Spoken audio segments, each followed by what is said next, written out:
തൃശൂരിൽ സുരേഷ് ഗോപിയുടെ തെരഞ്ഞെടുപ്പ് പ്രചാരണത്തിൽ പങ്കെടുത്ത് സംസാരിച്ച ജസ്ന സലിമിന്റെ വീഡിയോ സോഷ്യൽ മീഡിയയിൽ വൈറലായി മാറുകയാണ്.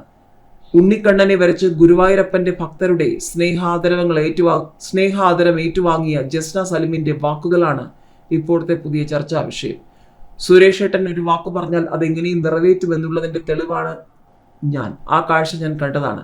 സ്വന്തം മകളുടെ കല്യാണമായിട്ടും രാവിലെ 3:30 ഗുരുവായൂർ റോഡിൽ നിന്ന ആളാണ് സുരേഷ് ഗോപി. ഇതൊക്കെ ആരെ കൊണ്ടെങ്കിലും സാധിക്കുമോ? എൻ്റെ വാപ്പ 3 പെൺമക്കളുടെ കല്യാണം നടത്തിയതാണ്. എൻ്റെ വാപ്പയുടെ ടെൻഷൻ എനിക്കറിയാം.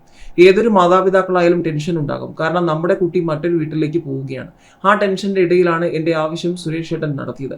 എന്നെ സ്വന്തം മകളെപ്പോലെ കണക്കാക്കി എൻ്റെ ആവശ്യവും സാധിപ്പിച്ചു തന്ന ഏട്ടനാണ്. ഈ സുരേഷ് ഏട്ടൻ്റെ കൂടെ നിങ്ങൾ നിൽക്കുകയാണെങ്കിൽ നിങ്ങളുടെ ഭാഗ്യമാണ്. വിശ്വസിക്കാം. 100 വട്ടം ഒരു കാര്യം ചെയ്യുമെന്ന വാക്ക് നൽകിയാൽ ചെയ്തിരിക്കുമെന്നാണ് ജസ്ന സലീം പറയുന്നത്.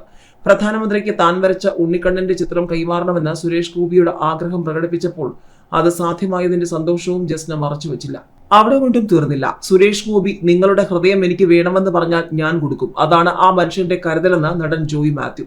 ഒരു TV ചാനൽ അഭിമുഖത്തിലാണ് ജോയ് മാത്യു ഇക്കാര്യം പറഞ്ഞത്. സുരേഷ് ഗോപിക്ക് വേണ്ടി ഞാൻ രാഷ്ട്രീയ പ്രചാരണത്തിനൊന്നും പോകില്ല. പക്ഷേ അദ്ദേഹം എനിക്ക് എന്ത് പ്രശ്നം വന്നാലും ഫോണിൽ വിളിച്ചു ചോദിക്കുന്ന ആളാണ്. പിന്നീട് അതിന് എന്ത് വേണമെന്ന് നോക്കി ഒരു പരിഹാരം കാണുമെന്നും ജോയ് മാത്യു പറഞ്ഞു.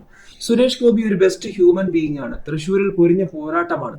ആരാണ് ജയിക്കുക എന്ന് പറയാൻ കഴിയില്ലെന്നും ജോയ് മാത്യു പറഞ്ഞു. സുരേഷ് ഗോപി മാധ്യമപ്രവർത്തകയോട് അപമര്യാദയെ പെരുമാറിയെന്ന കേസ് വന്നപ്പോഴും ജോയ് മാത്യു സുരേഷ് ഗോപിയെ പിന്തുണച്ച് രംഗത്തെത്തിയിരുന്നു.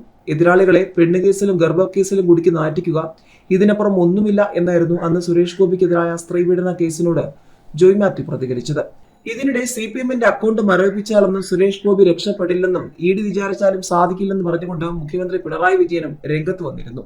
തൃശൂരിൽ ഉറപ്പായി സുരേഷ് ഗോപി തോൽക്കുമെന്നും EDക്കോ BJPക്കോ അദ്ദേഹത്തെ രക്ഷിക്കാൻ കഴിയില്ലെന്നുമാണ് മുഖ്യമന്ത്രി പിണറായി വിജയൻ പറഞ്ഞത്.